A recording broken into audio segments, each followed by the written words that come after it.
just after Buhari announced that the old 200 naira should still remain in circulation, while the 500 naira and 1000 naira notes is no longer a legal tender. People have been saying that the decision was due to the advice it got from two notable individuals. They even said that Buhari almost, went back on his words and to declare that all the old notes should still remain as legal tender. Before we go into the details and disclose who these two powerful individuals are, subscribe to this channel if you haven't.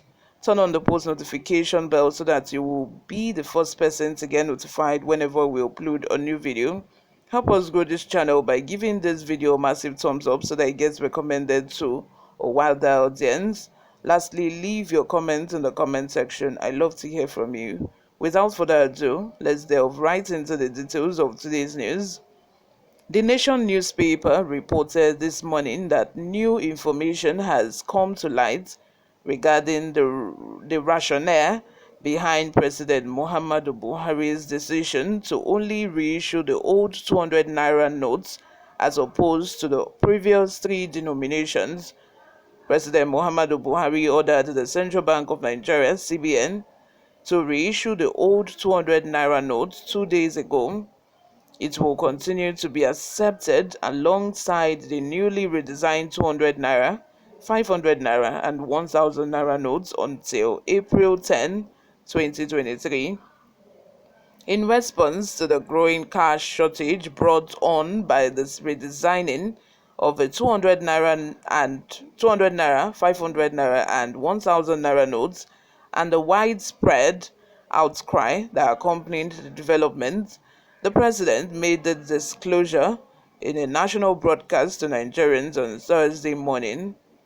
As the administration continues to track the effectiveness of the policy to make sure Nigerians are not suffering needlessly, he gave the CBN the assurance that it would keep making sure the new notes are released into the system for access. According to a report from yesterday, a minister and a senior government official uttered the president's plan to permit the use of old 200 naira, 500 naira, and 1000 naira notes until April 10. According to a senior government official who spoke to the Nation correspondent under the condition of anonymity before the president's speech on Thursday morning, Buhari learned that the policy was hurting the poor and wanted to allow the use of new 200 naira, 500 naira, and 1000 naira notes.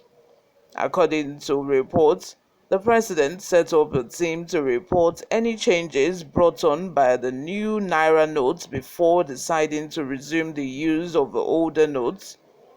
The team reported to the president that poor Nigerians who earned their money legally were having trouble depositing it in the banks. Buhari had virtually made up his mind to allow the reintroduction of the three denominations and for both the old and new notes to be legal tender till April 10th. It was a minister and a presidency official that advised Buhari to allow only the use of the old 200 naira. In fact, some presidential aides were already waiting for directive to announce the decision, but the intervention of those two people led the president to have a change of heart, and what followed was the broadcast by Buhari on Thursday morning. What do you all think about this? These two individuals, who do you think they are? Who do you think they are? Let's not forget that before the announcement, Buhari consulted with the some of ex-presidents and the ex-head of state. He consulted with them, and those people recommended that new notes should be printed. Additional new notes should be printed and pumped into the system so that people can have access to this money. But these two new individuals that spoke to Buhari last minute, we don't know them, we can only guess. I am guessing Oshibanjo as the presidency official, because it was said that a former governor and a presidency official. I don't know who the former governor might be, but that former governor, I would say it's Fayemi, because hardly will you ever see Buhari and not see Fayemi. Even safe, like governors, the last time governors were invited to Abuja to see Buhari, it was Fayemi that showed up, despite the fact that he was no longer the president. Was no longer the governor. He had, handed over to another person by the name Bao. He still went to represent Bao in Abuja. So hardly, even when Fayemi was the governor, he would still go to Abuja. Anything like this, I am sure that if Fayemi wants to ease himself, he would take a flight to Abuja before he can ease himself. So I think if it's not Oshibanjo, if it's not Fayemi, then Lawan, because Buhari is also very close to Lawan. Like it has been said several times that Lawan is like Buhari's, should we call him stepson now, or adopted son? So they have a very close relationship. So it is between these three sets of people. But let me know who you all are thinking about. Like, let me know who you all think it is in the comment section as well. Guys, let me know your opinions and ideas in the comment section. But who is waiting for the election day as eager as I am? Because me, I am here waiting. Like I'm waiting to know who is going to win this election, to know how this 2023 election is going to pan out. With all this suffering, with all this sufferheads that we are going through, guys, it's not been easy. This year 2023 election will go down in the books as the most memorable one, like the most memorable one. But I feel that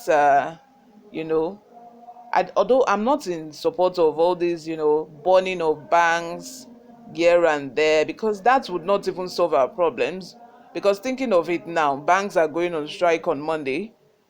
If the that order still remain, they are going on strike on Monday. So burning of banks, attacking bankers, there is not going to make our problems better. It's not going to solve our problems. The people that are putting out these policies, they are not in your state. They are in Abuja right there.